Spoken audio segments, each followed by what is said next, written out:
అమ్మా నాన్నలకు ఆహ్వానం పలుకుతోంది Anandalahari five star retirement homes Edupugallu Vijayawada. PM Kisan లబ్ధిదారులకు కీలక అప్డేట్. కేంద్ర ప్రభుత్వం అందించే పంట పెట్టుబడి సాయం 22వ విడత విడుదలకు సమయం దగ్గర పడింది. గత విడత 2025 నవంబర్లో విడుదలైన నేపథ్యంలో త్వరలోనే రైతుల ఖాతాలో డబ్బులు వేసేందుకు కేంద్రం సిద్ధం అవుతుంది. అయితే ఈసారి నిధులు పొందాలంటే కొన్ని కండిషన్స్ తప్పనిసరి. మరి ఎవరికి డబ్బులు పడతాయి, ఎప్పుడు పడతాయి, ఆ డీటెయిల్స్ అంటే ఇప్పుడు చూద్దాం. దేశవ్యాప్తంగా కోట్లాది మంది రైతుల ఆశగా ఎదురు చూస్తున్న తరుణం రానే వచ్చింది. కేంద్ర ప్రభుత్వం అందించే పీఎం కిసాన్ సమ్మాన్ నిధి 22వ విడత నిధుల విడుదలకు రంగం సిద్ధమైందని చెప్పుకోవచ్చు. ఇప్పటికే రబీ సీజన్ సాగు పనులు ముగియడంతో పంట పెట్టుబడి సాయం కోసం అన్నదాతలు 1000 కళ్లతో నిరీక్షిస్తూ ఉన్నారు.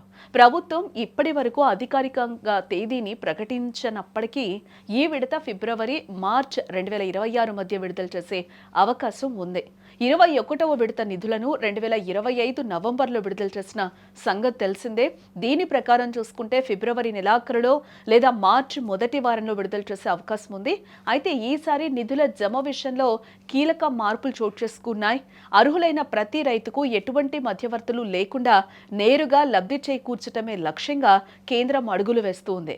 ఇందులో భాగంగా ఫార్మర్ రిజిస్ట్రీ ప్రక్రియ పూర్తి చేయడం తప్పనిసరని ప్రభుత్వం స్పష్టం చేస్తోంది. రైతులకు ఒకే గొడుగు కింద అన్ని సేవలు అందించేందుకు ప్రభుత్వం ఫార్మర్ రిజిస్ట్రీని ప్రవేశపెట్టింది. ఇందులో నమోదు చేసుకున్న ప్రతి రైతుకు 11 అంకెలతో కూడిన ఒక ప్రత్యేక డిజిటల్ ఐడిని కేటాయిస్తారు. ఈ ఐడిని సిస్టంలో ఎంటర్ చేయగానే రైతు భూమి వివరాలు, బ్యాంకు ఖాతా మరియు ఆధార్ డేటా మొత్తం ప్రత్యక్షమవుతాయి. దీనివల్ల ఒకే భూమిపై ఇద్దరు వ్యక్తులు లబ్ధి పొందే అవకాశం ఉండదు మరియు అనర్హులను ఏరివేయడం సులభతరం అవుతుంది. పారదర్శకత పెంచేందుకే కేంద్రం ఈ నిర్ణయం తీసుకున్నట్లుగా తెలుస్తోంది. ఫార్మర్ ఐడి లేకపోతే పీఎం కిసాన్ నగదు మాత్రమే కాదు, పంట బీమా మరియు ఇతర రాయితీ పథకాలు కూడా నిలిచిపోతాయని జిల్లా వ్యవసాయ అధికారులు హెచ్చరిస్తూ ఉన్నారు.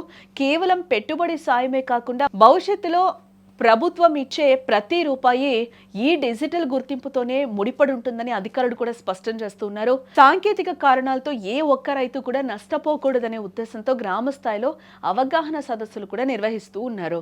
క్షేత్రస్థాయిలో రైతు రిజిస్ట్రీ ప్రక్రియ వేగంగా సాగుతున్నా ఇంకా కొన్ని జిల్లాల్లో వేల సంఖ్యలో రైతులు పెండింగ్లో ఉన్నారు. ఉదాహరణకు విజయనగరం జిల్లాలో మొత్తం 2,77,011 మంది రైతులకు గాను ఇప్పటికీ 48,000 మంది నమోదు చేసుకోలేదు. గడువు ముగిసిన తర్వాత దరఖాస్తు చేసుకుంటే సాంకేతిక ఇబ్బందులు ఎదురయ్యే అవకాశం ఉందని, అందుకే సమయం ఉన్నప్పుడే స్పందించాలని అధికారులు కోరుతూ ఉన్నారు. తమ ఊరిలోని విలేజ్ అగ్రికల్చర్ అసిస్టెంట్ను కలిసి పట్టాదారు పాస్ పుస్తకం, ఆధార్ వివరాలతో వెంటనే రిజిస్ట్రేషన్ పూర్తి చేసుకోవాలని కూడా సూచిస్తూ ఉన్నారు. కేవలం రిజిస్ట్రీ ఉంటే సరిపోదు, పాత నిబంధనలు కూడా అమల్లోనే ఉన్నాయి. పీఎం కిసాన్ వెబ్సైట్లో తప్పనిసరిగా ఈకేవైసీ పూర్తి చేయాలి. భూముల వివరాలను పోర్టల్లో నమోదు చేసి ఉండాలి. ఆధార్తో అనుసంధానమైన బ్యాంక్ అకౌంట్ తప్పనిసరిగా ఉండాలి. వీటిలో ఏ ఒక్కటి తప్పుగా ఉన్నా 22వ విడత 2,000 రూపాయలు జమ కావడం కష్టమే. మీ స్టేటస్లో ఏవైనా పొరపాట్లుంటే వెంటనే సరిచేసుకోవాలని, లేదంటే మీ పేరు లబ్ధిదారుల జాబితా నుండి తొలగించబడే ప్రమాదం ఉందని అస్సలు మరవకండి. కాబట్టి రైతులు ఆలస్యం చేయకుండా వ్యవసాయ శాఖ అధికారులను సంప్రదించి తమ డిజిటల్ ఐడిని వెంటనే పొందండి.